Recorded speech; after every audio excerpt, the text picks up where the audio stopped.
You know, the whole first-person shooter thing is kind of oversaturated. Like, when I look back at all the first-person shooters I've experienced in my life, there's fucking dozens. The main ones obviously is like Call of Duty or Battlefield, and now there's more tactical ones like Rainbow Six Siege or Ready or Not. And a lot of people give that to Call of Duty, which I get, you know, it's a very popular series, but before Call of Duty, there was Halo. Halo is a futuristic shooter set in the years 2552, released in 2001 for Xbox, and well, the Xbox. It's an Xbox only game. See, back then, Combat Evolved was kind of like a one-of-a-kind thing. You know how there weren't really any third-person shooters like that before Max Payne? Well, the same thing can technically be applied to Halo. To me, I think the earliest memory of a first-person shooter, to me, was the Halo series. So in a way, Combat Evolved is like the Max Payne of the first-person shooter series, in my opinion. There wasn't really anything like it at the time, so Halo's release in 2001 was something special. Now, throughout the years of the early 2000s, when it comes to Halo, I feel like every Halo fan says the same thing.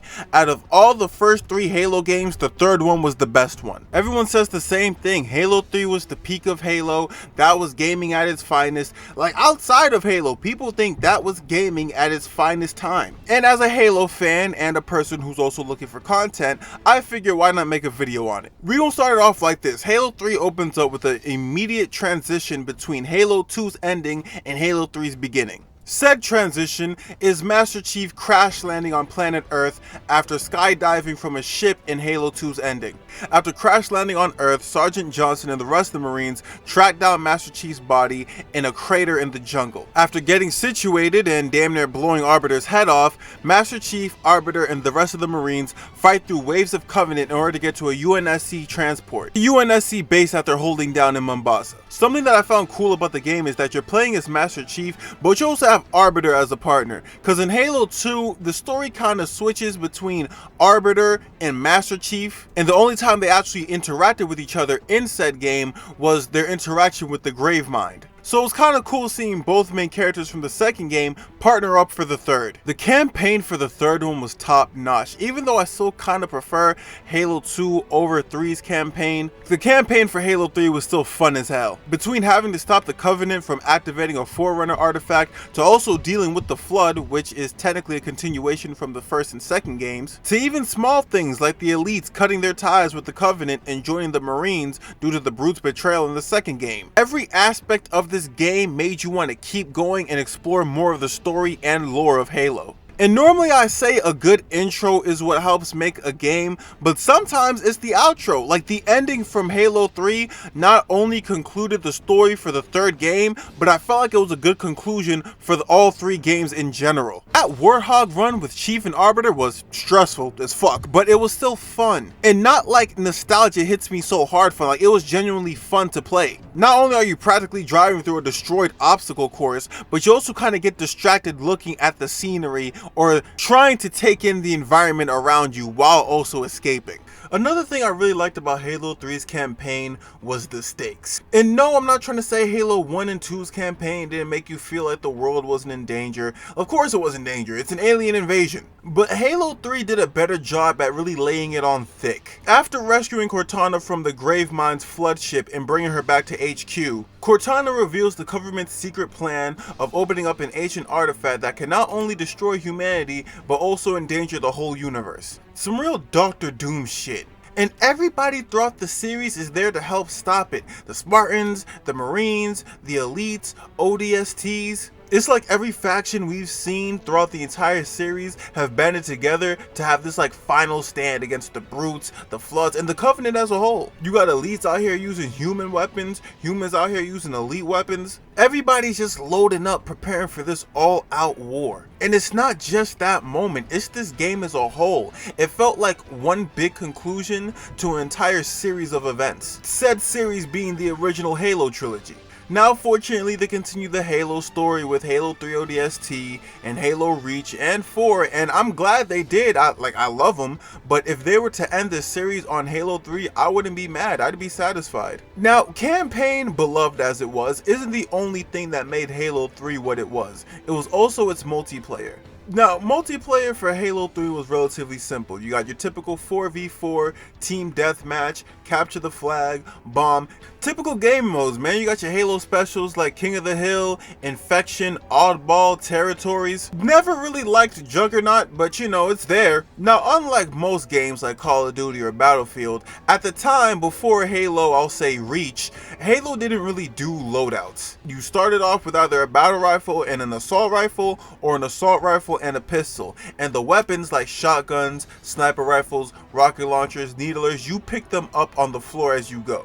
Think of it like Grand Theft Auto. You don't choose your weapons in the beginning of the game, you find one floating in the corner like a normal person. And the best thing about multiplayer, it wasn't just the guns and the game modes, it was a combination of two things, right? First things first, it's the armor abilities. Introduced in Halo 3, there are various armor abilities that you can pick up throughout the map, kind of like weapons. And in a way, it kind of acted like support equipment. Now you got a trip mine, which is basically what it says. It's a trip mine. You step on it, you blow up. You got a bubble shield that if you step inside of it, it protects you from explosions, bullets. People can still phase through, I know, logic, but you know, all that extra shit you save from. Like, you can get shot by a tank, and if you have a bubble shield, it'll protect you. You have the armor drain that if you throw at the enemy, takes away its shield within like 2 to 3 seconds. You have a grav lift that will launch you 50 feet in the air if you deploy. I'm exaggerating, but still. And you also have a regenerator that kind of acts like a stim shot. You deploy it and you stand in this like radius of green aura, and it replenishes your health every time you get shot. Now, unlike grenades, you can only carry one at a time, but it's fine. I think if the game allows you to carry more than one, that would be overkill. And hell, the equipment had a pretty good effect on the franchise, because between Halo Reach, Halo 4, and I'm pretty sure Halo 5 all copy the same formula that Halo 3 made with the equipment. Granted, they called it armor abilities, but it was still the same thing.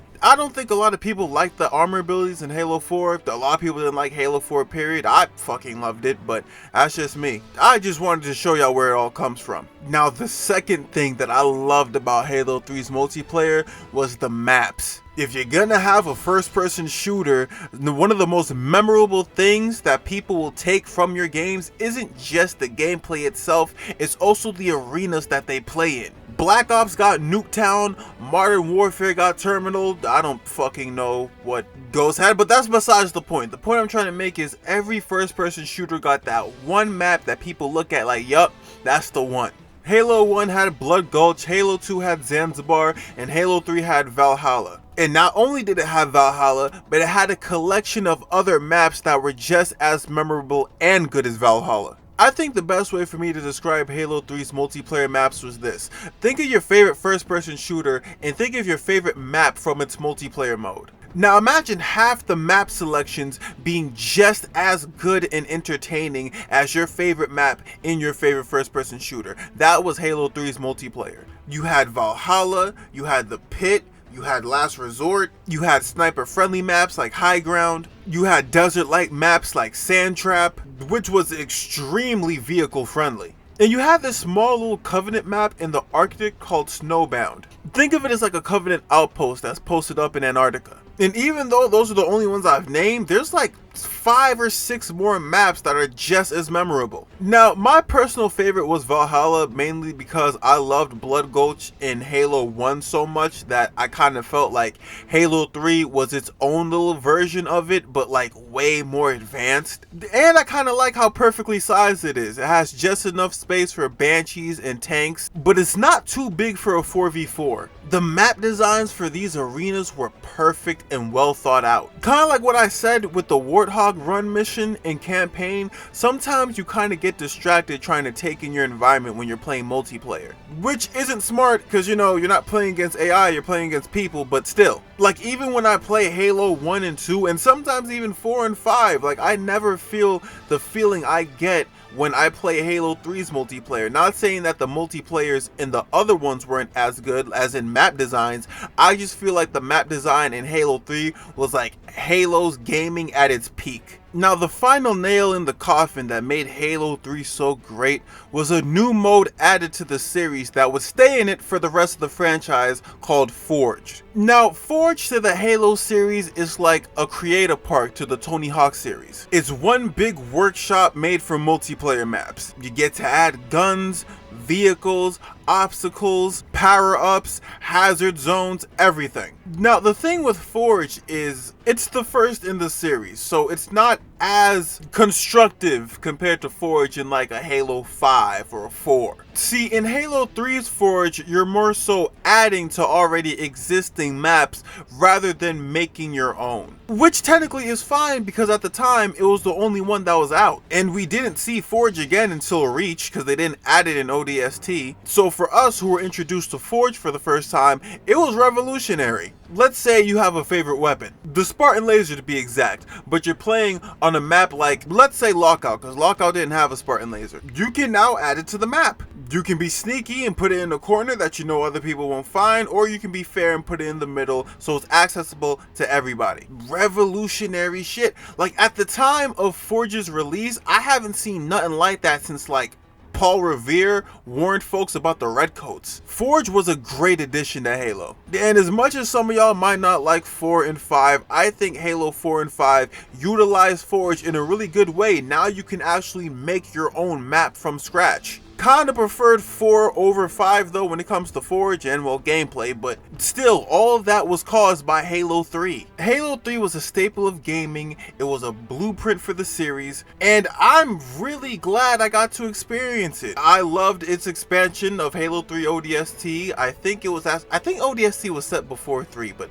still I loved everything that came with that game. It's not one of those games that you enjoy purely based off of nostalgia. It's one of those games that you enjoy purely based off the fact that it was great. I think the closest I've ever felt to another game in the series like Halo 3 was, I'll say, maybe Reach, but still, it didn't do for me what 3 did. If you're watching this and you've never played a Halo game, I'd highly suggest 3. Okay, that's a lie. I'll go to Combat Evolved because, you know, play the fucking game in order. But still, I would highly suggest Halo 3. Like, that is hands down the pinnacle of Halo. And with that being said, that's the end of the video, man. I hope y'all enjoyed it. I really fucking enjoyed making it. I know I say that a lot, but like, nah, B, this one, I really loved it. Because Halo was actually like my favorite series of all time. Video game wise, I mean. Like, it's not just my favorite first person shooter. Like, I love that series as a whole. So any chance I really get to kind of like talk about it, at least in a video, or even make a video about it, I'm gonna try and take it. Especially when it comes to the third one. Also, side note before I go,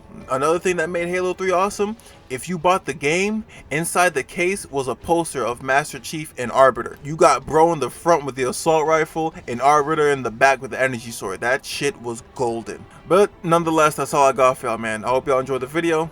I'm out.